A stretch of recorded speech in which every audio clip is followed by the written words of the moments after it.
Program belajar dari rumah di TVRI hari ini untuk kelas SMP membahas tentang pembangkit listrik tenaga angin. Dalam kehidupan sehari-hari, kita pasti membutuhkan listrik, baik untuk lampu maupun benda elektronik lainnya. Energi listrik bisa dihasilkan dari berbagai sumber, seperti matahari, air, dan angin. Yuk kita cari tahu tentang pembangkit listrik tenaga angin sambil belajar dari rumah. Daerah yang berpotensi memiliki kecepatan angin yang tinggi. Pada dasarnya, angin bertiup di semua daerah di permukaan bumi. Tapi ada beberapa daerah yang berpotensi punya kecepatan angin yang tinggi. Misalnya daerah pantai, lepas pantai, padang pasir, padang rumput, dan lain-lain. Komponen-komponen dan cara kerja pembangkit listrik tenaga angin. Komponen pembangkit listrik tenaga angin. 1. Anemometer, yang berfungsi untuk mengukur kecepatan angin dan mengirim data angin ke alat pengontrol. 2. Bilah kipas yang berjumlah 2 atau 3 bilah. Angin yang berembus menyebabkan bilah ini berputar. 3. Alat pengontrol yang berfungsi untuk menghidupkan turbin pada kecepatan angin sekitar 12-25 km per jam, lalu mematikannya pada kecepatan 90 km per jam. 4. Generator yang berfungsi untuk membangkitkan tenaga listrik. 5. Rumah mesin yang terletak di atas menara.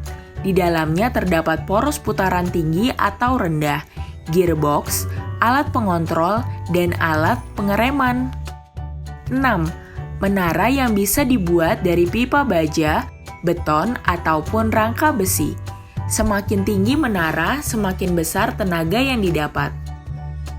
Cara kerja pembangkit listrik tenaga angin. Sebuah pembangkit listrik tenaga angin bisa terdiri dari satu atau beberapa turbin angin yang keluaran daya listriknya digabungkan dan disalurkan ke suatu unit penyalur listrik. Angin akan memutar sudut turbin dan poros yang dihubungkan dengan generator, lalu menghasilkan listrik. Daya listrik ini lalu dialirkan melalui kabel transmisi dan didistribusikan ke rumah-rumah, kantor, sekolah, dan lain-lain. Langkah-langkah membuat kincir angin. 1.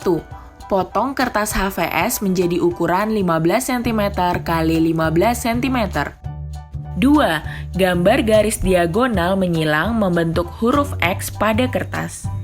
3. Gambar lingkaran di tengah kertas dengan menggunakan koin. 4. Lubangi setiap sudut kertas, tapi hindari untuk melubangi garis diagonal tadi. Lubangi juga bagian tengah kertas dengan ujung pensil. 5. Potong kertas mengikuti garis diagonal sampai ke pinggir lingkaran di tengah kertas. 6. Masukkan sedotan melalui lubang di tengah kertas. 7. Lipat sudut-sudut kertas dan masukkan sedotan ke lubang di ujung sisi sampai semua sisi menyatu. 8. Sumbatkan sepotong kecil plastisin ke kedua ujung sedotan agar menahan roda agar tetap pada tempatnya. 9. Ikat ujung benang kasur sekitar 5 cm dari ujung sedotan. Ikat penjepit kertas dengan ujung benang yang satunya. 10. Kincir angin sudah jadi. Kita tinggal menghembuskan angin supaya kincir angin bisa berputar.